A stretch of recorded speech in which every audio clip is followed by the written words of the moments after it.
All right, welcome back, everybody. So you might know this truck, and the ones who don't know, well, if you were to pay attention to my channel, not being mean actually, but last year actually, yeah, it's been a year already. The motor on this truck didn't go bad, but here's the story. So this motor that's in here right now is a crate motor. That one over there is the original motor out of this truck. They're both the paint color scheme same, except for that one is just complete black valve covers. That one has the Detroit green on top. So let me sit down because my back hurts, and yeah, I've been working on this truck all day. So anyways, that truck right there, the intake manifold gasket started leaking after everything I've done, and when I took the intake out and off, this motor, like I said, this is the original. The insides was just so gunked up with the lack of oil changes. And like I said, I'm the second owner.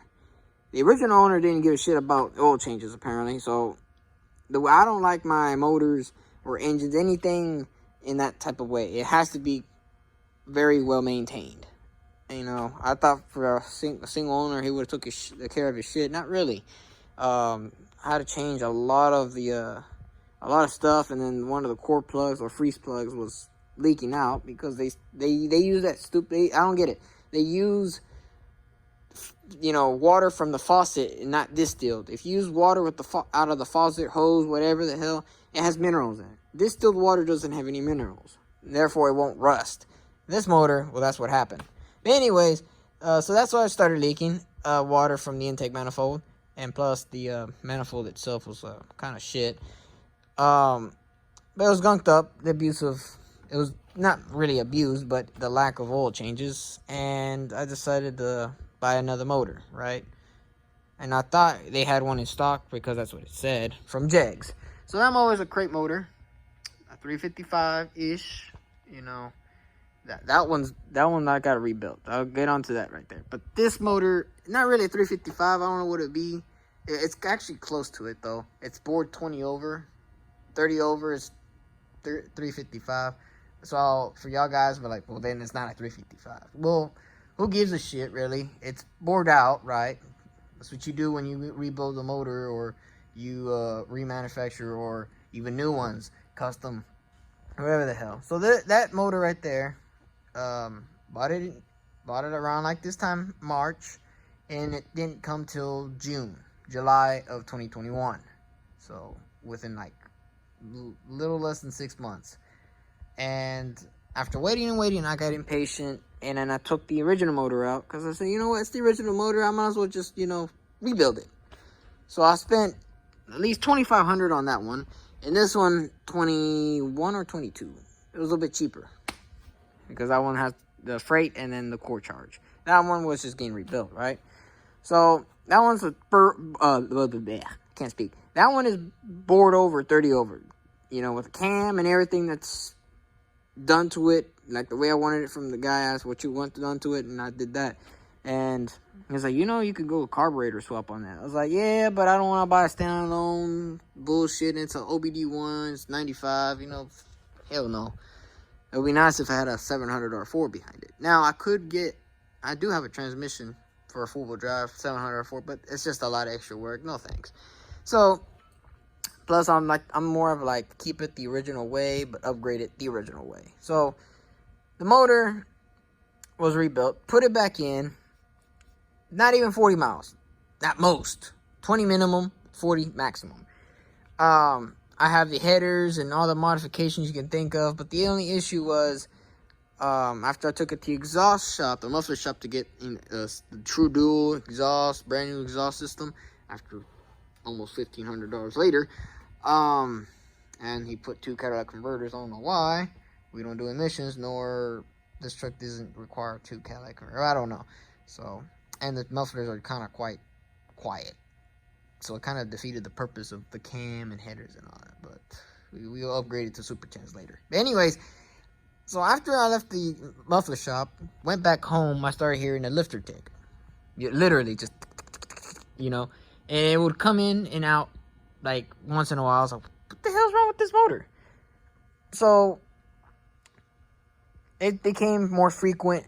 I wouldn't even drive it. I would just, let it run, and it just started getting loud and just click, click, click, click, click, click. I was like, oh yeah, I thought it was an exhaust leak, but no, it was a lifter tick. So I started, excuse me. Ooh.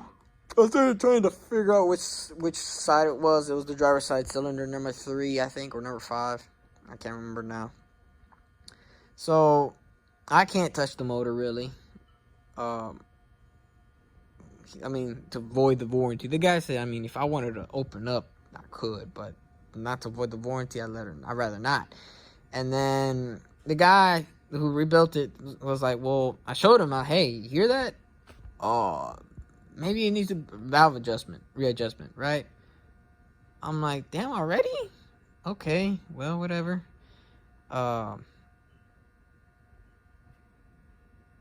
So he said, well, just bring it back when it's cold. I was like, how the hell am I going to bring it back when it's cold? I got to leave the truck here and someone pick me up, and then whatever you got to do, you do, and then I got to come pick it up. So anyways, so my dad's mechanic, we took it to him to see what it was, because I'd rather have like a shop open it up, say, hey, this is what it is. Tell the guy who rebuilt it, hey, this is what happened. So I'll show you exactly what happened.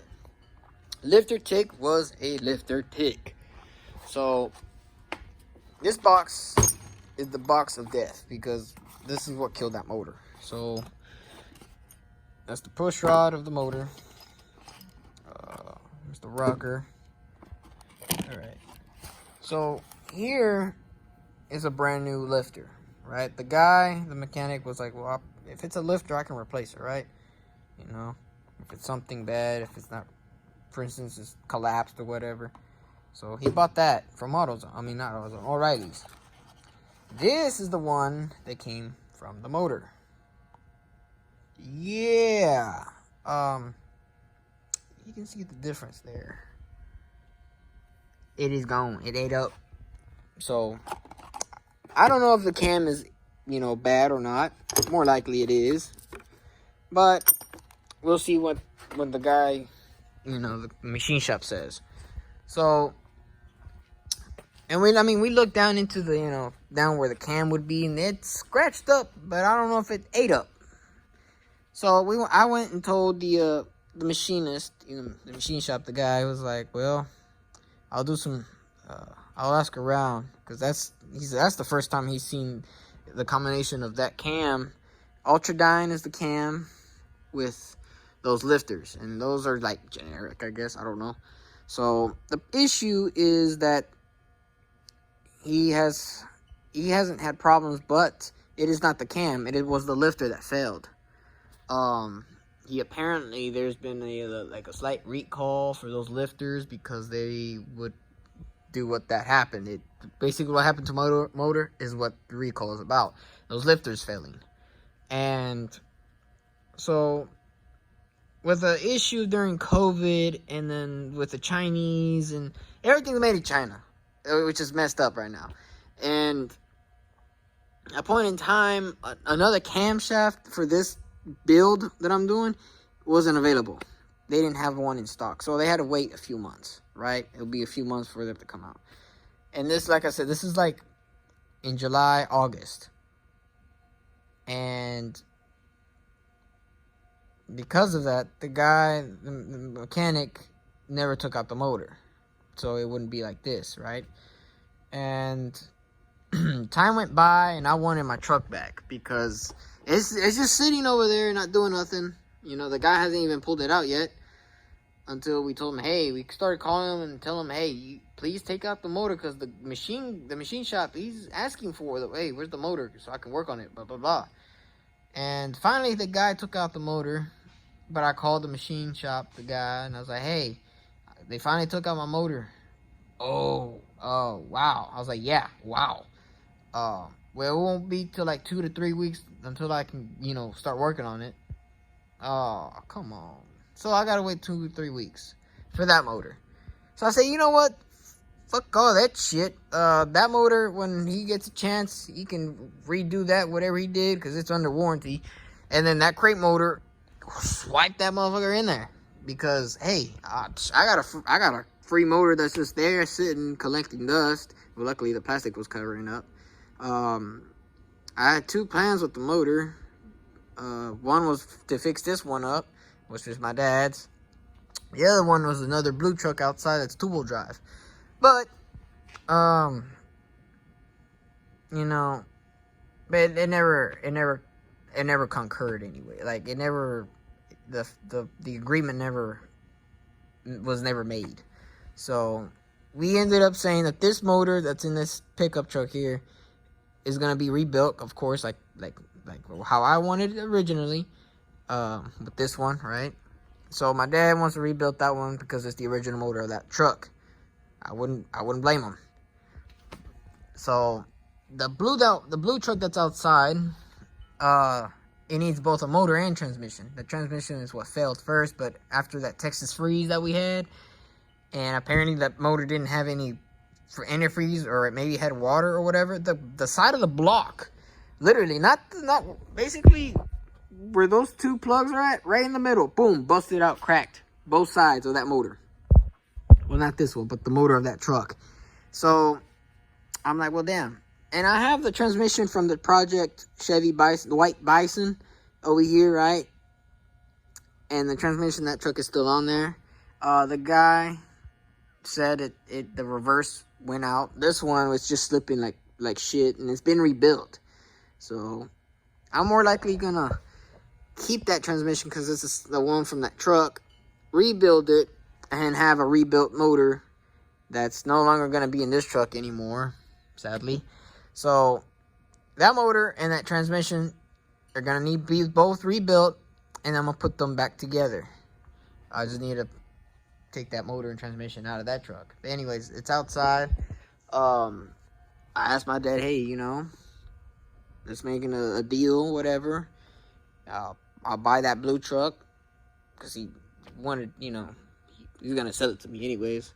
So I said I'll buy the truck, and I get my motor, which is a true 355 with cam and all that.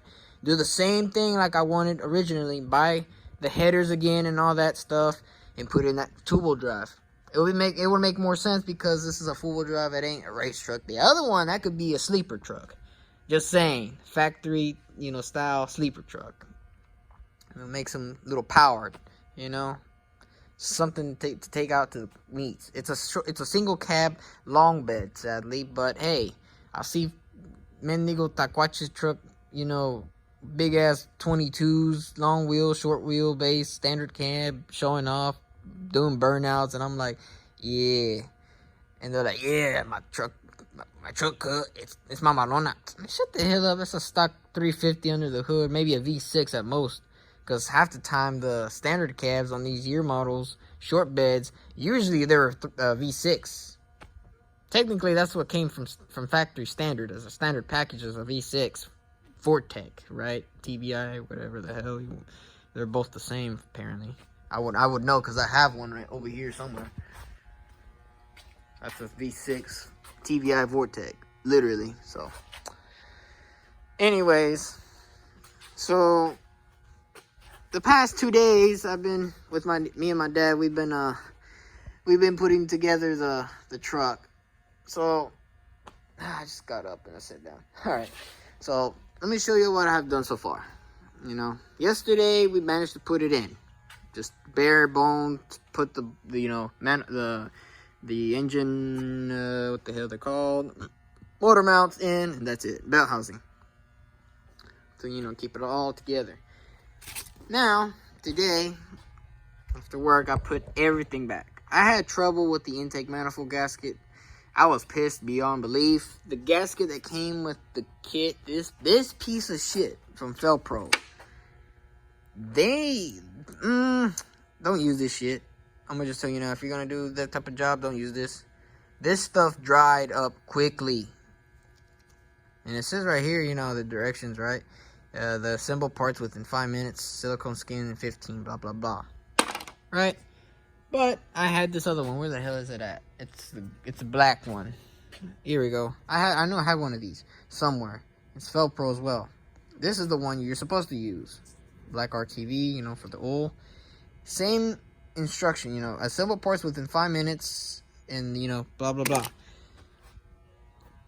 The difference between one and the other, the black one, it was still wet and was more like tacky-ish at that point. After it was way past 5 minutes, it was like 15 minutes, and it started getting tacky. This one, after 5 minutes, it just dried up like shit. Where is the silicone at? Here it is. Sorry, bastard. Look, after, yeah, just hell no. No, I wasn't happy with that. So I used the black silicone, and then I put back the distributor in, top dead center, number 1 compression stroke. It's all set there. Somewhere there in the, I think I see that.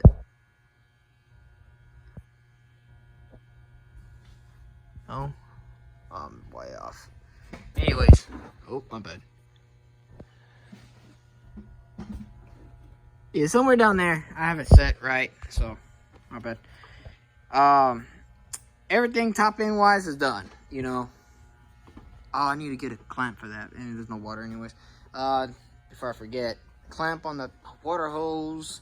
Grounds are all back on there. I had to redo that ground right there. Down here, I mean back here in the motor, there's 2 grounds. One is from the wiring, goes to the back of the block, or the back of the head. And one from the chassis or the body to the motor. I need to redo that one because it just literally snapped right in my fingers, like disintegrated. Literally the strap, not a wire, strap. So I gotta do those 2 grounds.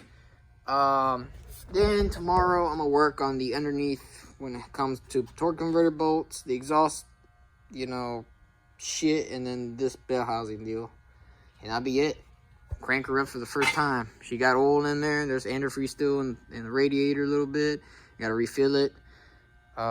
Just crank her up and see what she does.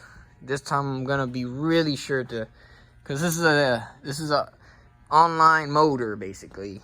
If I fuck up, I don't really want to do the warranty shit. We'll have to send it back and all sorts of deal. I'll just get it rebuilt here in town. But yeah.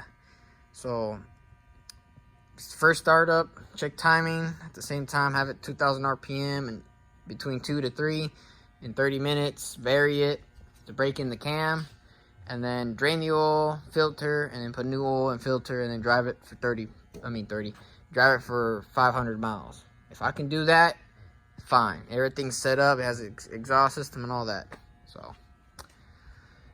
So on the other truck, the blue one, sooner or later, maybe project. We'll get to that point in time when that bridge is ready to be crossed. Now I know what to do for the I won't rush this motor and that transmission and all that. Buy the parts slowly. It ain't gonna be something, you know, oh yeah, I gotta go do it quick. This one I have to because I've been waiting since last year around this time for this truck to be running again. It's under my insurance still, and it's just eating every month, and I don't even have this truck to drive, and I want to drive it. I like my 07 Chevy, but man, I see all these young kids driving their old trucks, whatever the hell, because their daddies or uncles, whatever, gave it to them, bought them, whatever the hell. And I'm over here driving the newer truck, but I'm like, damn, I do like my old trucks, man. These are beaters. You can do the hell you want to them, they'll still run. The new ones, one wrong thing, sensor bad, everything goes bad. So, no thanks. And don't get me wrong, I have an 02 Sonoma, but it ain't the same. It's not really.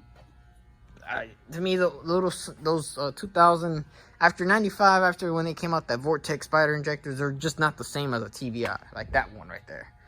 So, and it's not the same feeling, you know. And it's a V6. But it's a good economical little truck for a V6 and it's full-wheel drive. I'm just saying, that thing gives me great, better mileage than my 07. That thing sucks up gas worse than a big block. I'm just saying. But anyways, so this is just an update video for this. I have the manifolds for the Project Chevy White Bison over there. It's outside, sadly. I was gonna try to do this quickly, hopefully get running and all that, so I can take it out and bring the other one in so I can work on it. Because I don't like it being outside. Luckily, the spark plugs and the manifold, it's all taped up, and then it has the hood on top of it, so the water isn't getting to it. Good. So yeah, I'm gonna go home because I'm tired and I'm hungry. So I hope you like this video. I'm gonna upload it tonight. There's no edit at all. I'm just straight upload it, and yeah, so y'all can get some footage out there. I hope y'all like that trucking video I did. I was not gonna talk. There's nothing to talk. It's just me driving, and plus I don't think you would be able to hear me where the phone was sitting right here, and I'm way back here. And then the truck is loud, despite it's not straight piped. I wish it was still, but anyways, that's enough bullshit. I'll just leave it at that. So I hope you enjoyed this video. Hope you know what's going on with this update on this project, and then hopefully I can restart back on the mini big rig. So appreciate it. Leave a comment down there, give it a like, subscribe, hit the notification bell, and I'll catch you on the flip side.